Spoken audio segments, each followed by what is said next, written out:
on a trouvé une serrure, de l'autre côté il y a la gravitation quantique, mais on n'a pas la clé. Il y a ces endroits dont les photons n'arrivent pas à ressortir et ce qui se passe à l'intérieur est aujourd'hui un mystère. Mais par contre, on est certain qu'ils existent. Dans notre univers, on a deux grosses théories qui nous permettent d'expliquer les choses. La gravitation, avec Einstein, disons, ou Newton, et une qui s'applique dans le très petit qu'on appelle la physique quantique.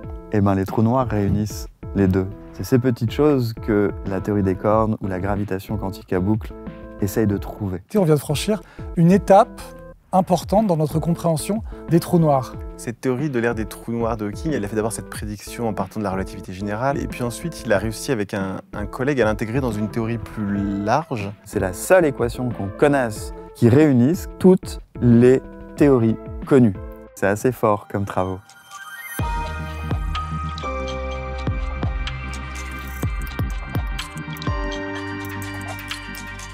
Christophe Galfard, vous savez évidemment estimer le nombre de galaxies dans notre univers.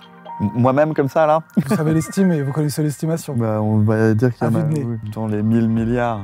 Voilà. Mais savez-vous combien de fois... 1000 milliards, c'est le nombre de galaxies qui appartiennent à notre univers visible. Observable, ouais. Observable. Ça ne veut pas dire qu'il n'y en a pas, en réalité, beaucoup plus. Mais celles auxquelles on a potentiellement accès, c'est ça à peu près. Et alors, est-ce que vous savez combien de fois on vous a demandé d'expliquer ce qu'est un trou noir? Est-ce que c'est un chiffre plus élevé? Autant.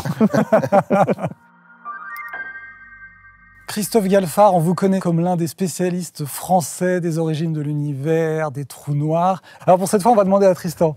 Tristan. Alors, ce que c'est qu'un trou noir? Ouais. Prenons l'image de la nappe, l'espace-temps est une nappe.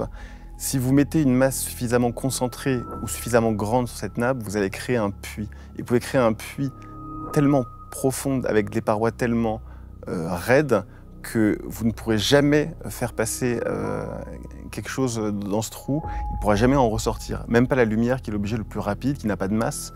Et donc c'est ça l'idée du trou noir, c'est-à-dire est-ce qu'il y a dans l'univers des zones où il y a une masse qui est suffisamment concentrée pour avoir créé cette espèce de déchirure dans l'espace-temps, ou alors une masse beaucoup plus grande, pas forcément très dense, un trou noir supermassif, par exemple c'est des millions ou des milliards de masses solaires, c'est pas forcément très dense, mais c'est tellement lourd dans un endroit quand même relativement restreint que ça va créer cette espèce de...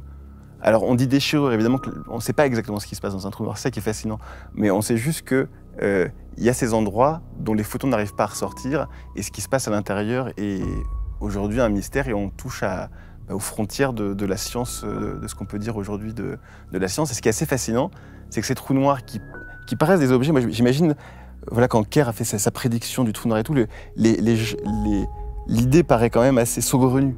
Et de savoir qu'on a réussi par des observations à vérifier que ces objets-là existaient, ce qui n'enlève rien à leur magie. Enfin, il y a toujours autant de mystères sur les trous noirs aujourd'hui, je pense, qu'avant.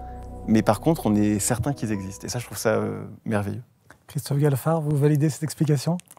Sur la densité, je peux dire un petit mot.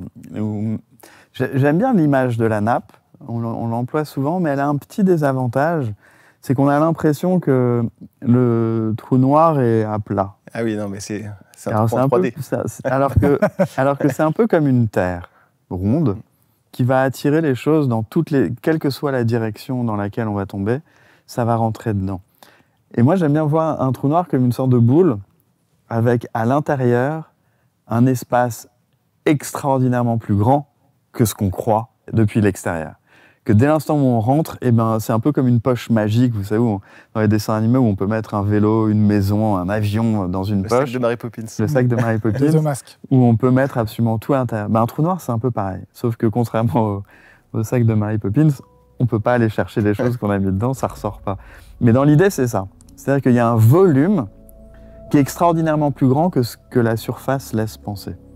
Et ce volume, il est créé, c'est ce que vous disiez, par une masse qui s'effondre sur elle-même et qui attire l'espace qui est autour d'elle, qui aspire l'espace et l'étire dans toutes les directions. Ce qui fait que si on est trop près, on va glisser le long de cet espace qui s'étire et être attiré par ce qu'il y a au centre. Alors la densité globale, c'est vrai que c'est pas grand-chose. Mais le point lui-même, ou la boule qui a cette matière et qui s'effondre, et qui va donner naissance au trou noir, elle peut atteindre des densités qui sont tellement extrêmes qu'on ne sait pas ce qui se passe à cet endroit-là. Le reste, loin de cette... même si on a dépassé le point de non-retour, on a une petite idée de ce qui se passe quand même. C'est vraiment le centre, on ne sait pas trop. Là. Parce qu'on est aux limites de la connaissance théorique. Et du coup, au début de la recherche théorique. Justement, on n'a pas une petite idée? On n'a pas des pistes? Des propositions? En gros, pour faire un petit détour pour répondre, dans notre univers, on a trouvé 2 grosses théories qui nous permettent d'expliquer les choses. Il y en a une qui s'applique surtout aux très grands, pour la gravitation, avec Einstein, disons, ou Newton, et une qui s'applique dans le très petit, qu'on appelle la physique quantique. Et les deux ne marchent pas très bien ensemble. Elles marchent extraordinairement bien, chacune dans leur coin. Elles nous permettent de faire des prédictions, hein. Avant qu'on regarde, avec une précision 14 chiffres après la virgule, et c'est ça. Quand on vérifie, on tombe sur les mêmes résultats. Donc c'est des théories à la puissance prédictive inégalée, mais chacune dans leur coin. Dès qu'on essaie de les mettre ensemble, on réalise qu'elles n'ont pas la même notion de l'espace, pas la même notion du temps, qu'il y a des choses bizarres partout, donc elles ne communiquent pas. Alors on pourrait très bien se dire, mais on s'en fiche. Il y en a une, c'est le très petit, l'autre, c'est le très grand. Gardons-les séparés. Pourquoi aller nous embêter à essayer de les réunir? Eh bien, les trous noirs réunissent les deux. Donc on sait que dans la nature, il existe des objets énormes qui deviennent tout petits, qui sont les trous noirs, ou le Big Bang lui-même. Donc on est obligé, si on veut atteindre les trous noirs, le centre, les endroits bizarres, ou le Big Bang, il va bien falloir réunir les deux. Mais ça, on ne sait pas faire. On a des pistes, qui sont les théories de... celle dont tout le monde a entendu parler, qui s'appelle la théorie des cordes, ou celle dont Carlo Rovelli parle souvent, qui est une autre façon d'unifier la gravitation et la physique quantique, qui s'appelle la gravitation quantique à boucle, qui est très jolie aussi. Et il y en a une trentaine d'autres de théories qui essaient d'unifier les deux, le très grand et le très petit, ce qu'on appelle la gravitation quantique, mais on n'en a pas encore une seule qui soit unanimement validée. Elles ont du mal à faire des prédictions. La théorie des cordes a fait des prédictions de supersymétrie de nouvelles particules qui n'ont jamais été découvertes. Donc ça, c'est problématique. La gravitation quantique à boucle tente de faire des prédictions astrophysiques justement sur les trous noirs, en prévoyant des trous blancs. Le problème, c'est que jusqu'à présent, on n'a pas observé de trous blancs.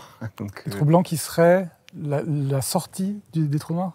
Apparemment, la sortie, c'est l'idée qu'un trou noir, c'est la matière qui s'effondre, et qu'en fait, quand elle atteindrait un certain niveau de compacité, où l'espace que dans cette théorie-là, l'espace est quantifié et donc est formé de quanta. Et il y a un moment où on ne peut plus vraiment comprimer la matière. Et à ce moment-là, il y aura un rebond et donc le trou noir exploserait et donc réémettrait plus ou moins. La gravitation quantique à boucle prévoit ce phénomène-là. Ça serait immédiat pour le trou noir. Le trou noir ferait poum. Sauf comme il dilate le temps, pour nous, ça prendrait des milliards d'années de l'extérieur.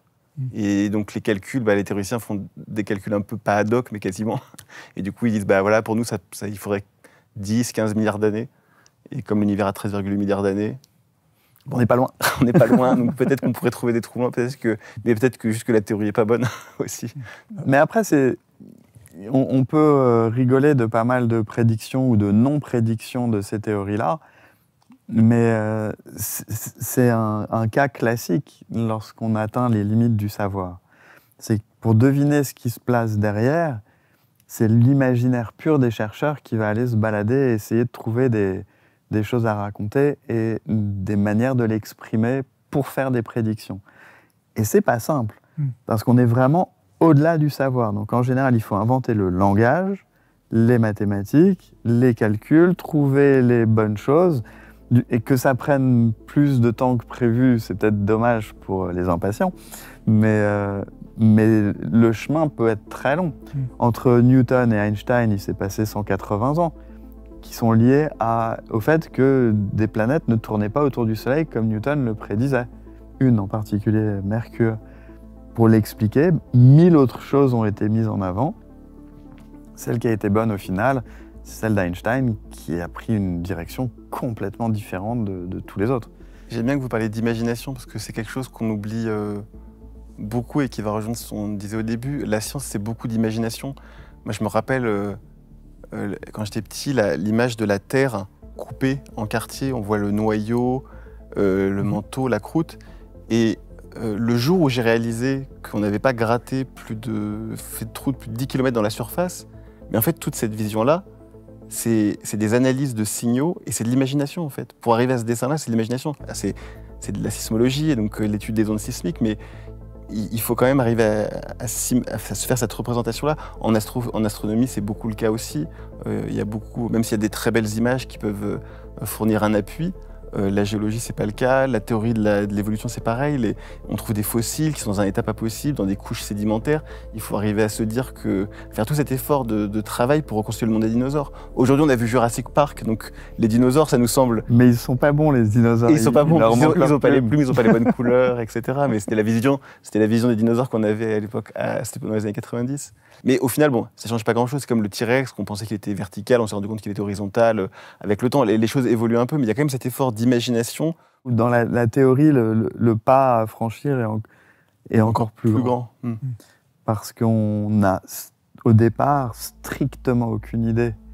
C'est au-delà de nos sens, c'est au-delà de ce à quoi on a accès en expérimentation. C'est au-delà de tout. Et du coup, c'est un peu comme si on devenait systématiquement peintre, alors qu'il faut inventer les pinceaux, la toile et la couleur et la gouache. La gouache, la matière pour peindre. On n'a rien. Et du coup, il y en a certains qui peignent et c'est n'importe quoi. Et il y en a soudain, de temps en temps, en accumulant toutes ces tentatives, quelqu'un qui voit émerger quelque chose et qui dit « Waouh, j'ai vu !» Et on a abouti à une nouvelle vision de notre univers et c'est assez agréable. Et là, on est dans la période où, si ça se trouve, une des théories qui existent est correcte, mais on n'arrive pas à le savoir encore. Si ça se trouve, ça va être un mélange de toutes ces théories pour les trous noirs, pour l'origine de la vie, pour le Big Bang. Cela dit, il y en a certaines qui peuvent être vérifiées en laboratoire, par exemple l'origine de la vie, probablement.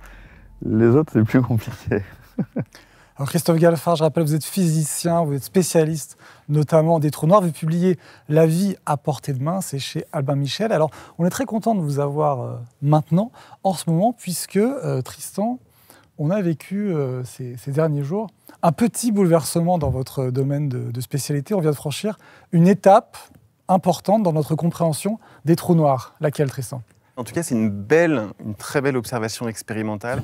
Vous avez entendu parler des ondes gravitationnelles qui ont été observées pour la première fois il y a maintenant 10 ans, qui était une prédiction d'Einstein, et qui se produisent quand des objets très denses se mettent à tourner très près l'un près de l'autre. Ils vont dissiper de l'énergie autour d'eux sous forme d'ondes gravitationnelles, des espèces de vibrations de l'espace-temps qui vont se diffuser dans l'espace à la vitesse de la lumière et qui vont arriver jusqu'à nous traverser la Terre.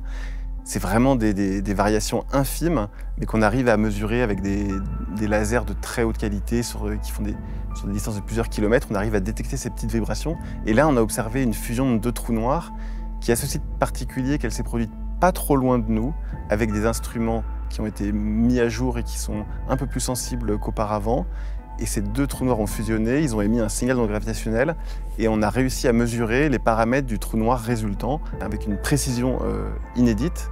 Et donc on a réussi à confirmer une des prédictions de Stephen Hawking, qui était donc un physicien britannique qui est mort récemment, célèbre entre tous, qui avait la SLA, la maladie de Charcot, et dont la silhouette dans son fauteuil est connue de tout le monde. Et il avait fait une prédiction dans sa jeunesse, en 71.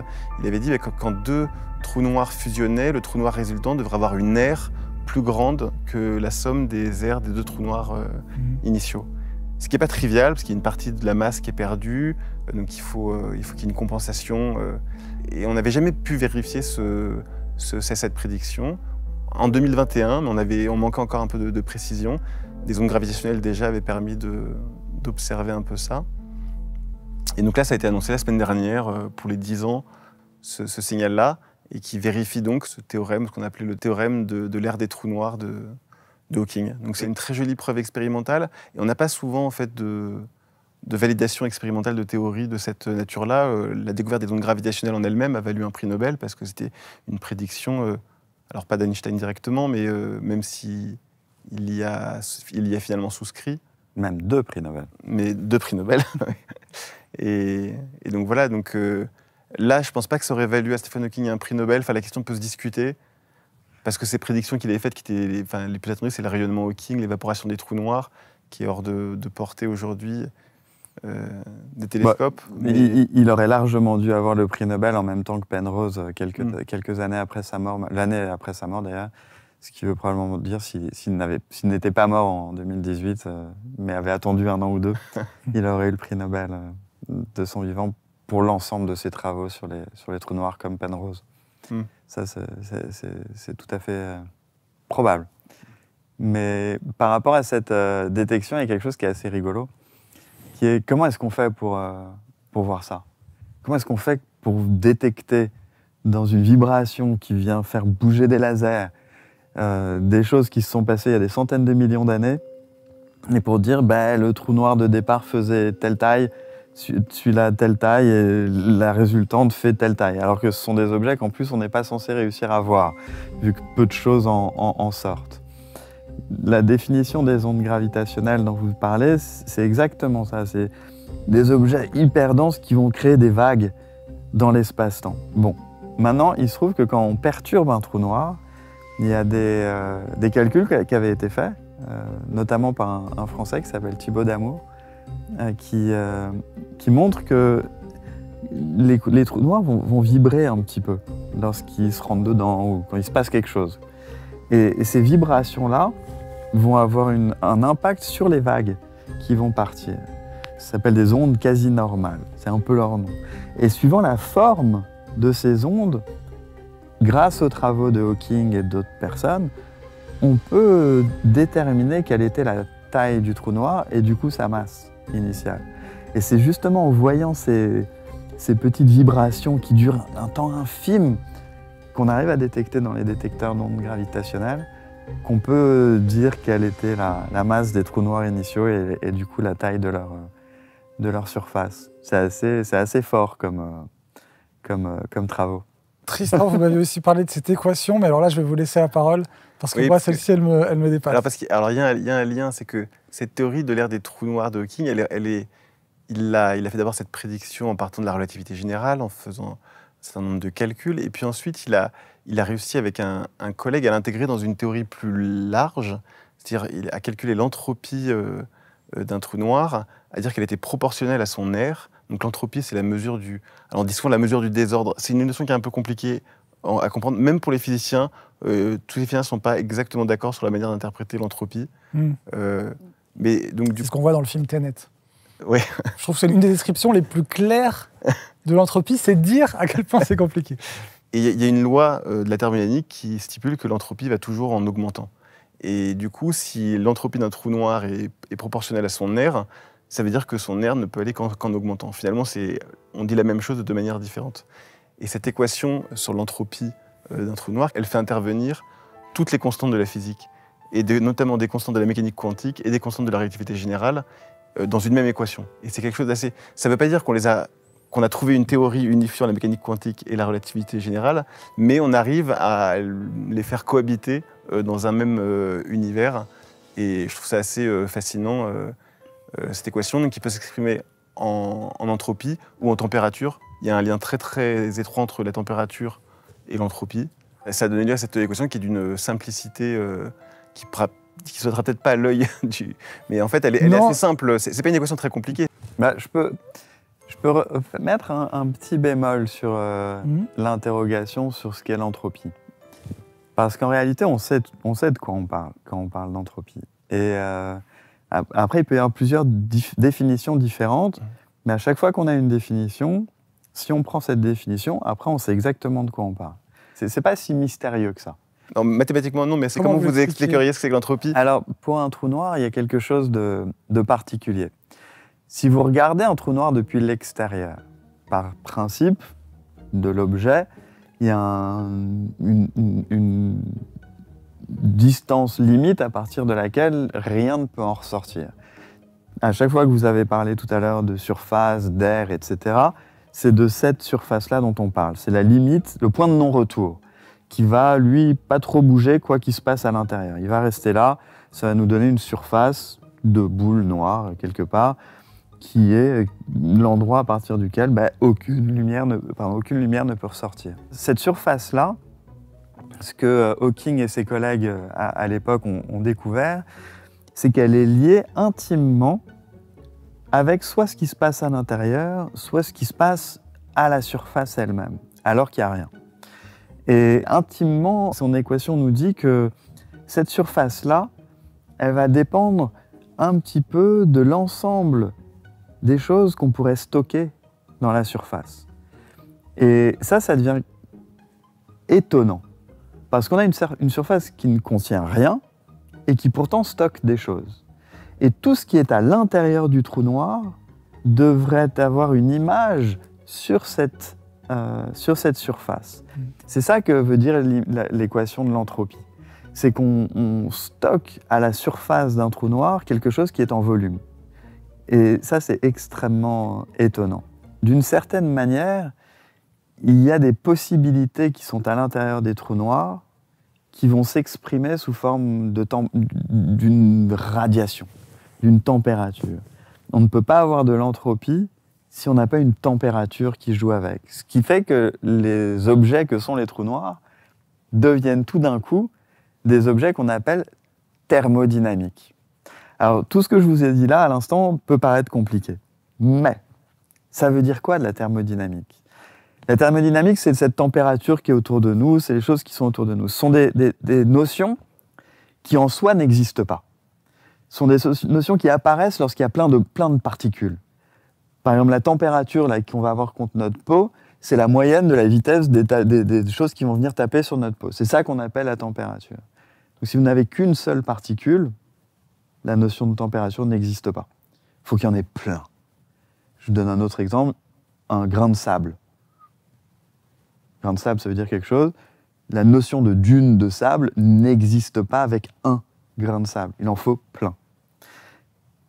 Le fait que les trous noirs soient des objets thermodynamiques, ça veut dire qu'ils sont faits de plein de petites choses. C'est ces petites choses, on ne sait pas ce que c'est. On ne sait pas ce qu'elles sont. C'est ces petites choses que la théorie des cordes ou la gravitation quantique à boucle essayent de trouver. Et comme on le disait tout à l'heure, les trous noirs en soi réunissent ces petites choses, le minuscule et le très grand, par la gravitation. Le fait que ce soit des objets thermodynamiques nous disent donc qu'ils ont une température, et cette température, c'est cette équation dont vous parliez tout à l'heure, qui a cette particularité que c'est la seule équation qu'on connaisse dans toutes les disciplines scientifiques qui réunissent, comme vous l'avez dit, toutes les théories connues. Est-ce qu'on peut la décrire ? Puisque là, moi, à part pi que j'entrevois... Il y a le petit h qui nous dit qu'il y a de la physique quantique. Le c, c'est la vitesse de la lumière, donc ça va très vite. Le k, c'est la constante de Boltzmann, ça veut dire qu'il y a des statistiques dedans. Et le g, c'est la gravitation de Newton ou d'Einstein.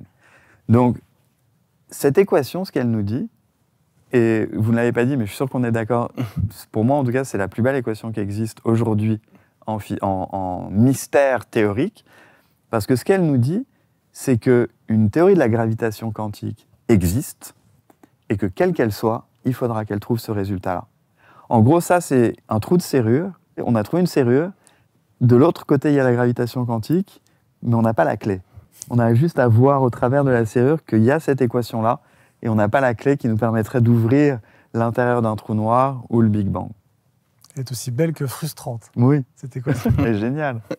Il y a chez les trous noirs ce côté à valeur de monde, à valeur d'univers.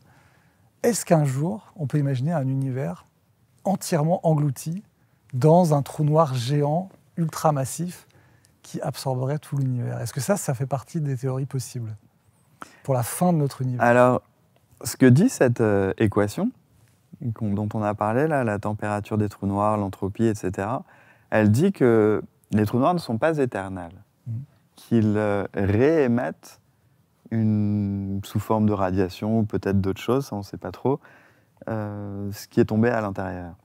Donc le temps qu'un trou noir gigantesque englobe tout, de toute façon, il réémettrait des choses, donc il ne peut pas tout engloutir. On ne peut pas avoir une réalité globale entière engloutie par un trou noir. Une partie de la réalité, oui, mais comme le dit cette équation, ça finira toujours par ressortir. Merci Christophe Galfard. Je rappelle la sortie de votre livre « La vie à portée de main » et puis également le précédent, c'était « L'univers à portée de main » où vous parlez notamment de la question des trous noirs. Merci beaucoup Tristan Ray, journaliste scientifique au Figaro. À très vite pour un prochain numéro de Planétarium. On n'a pas envie de bouger, On est pas mal, hein. On est pas mal, hein. On est pas mal.